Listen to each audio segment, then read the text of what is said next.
Hello and welcome to the ESOcast. Capturing and recording the light from the heavens has always been a central aspect of astronomy. In this episode, we're going to delve into the history of the sensors that have been used to study the universe over the centuries. The very first astronomical detector was, of course, the unaided human eye. It wasn't until the early 17th century that we started to use a tool to help us see fainter and more distant stars: the telescope. One of the first astronomical uses of the telescope was by Galileo Galilei back in 1609.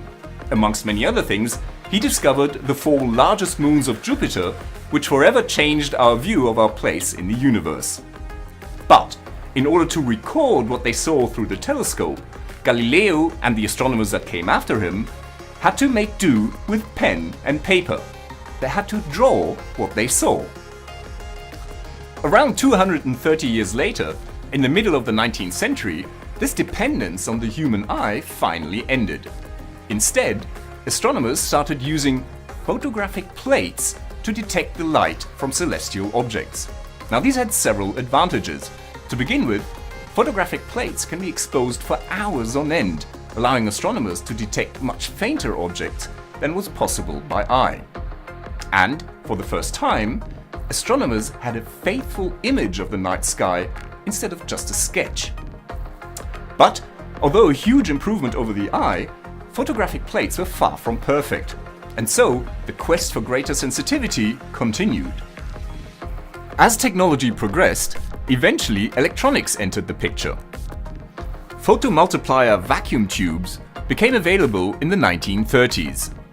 They convert an incoming photon into an electron, which is then repeatedly multiplied in order to generate an easily measurable electrical current.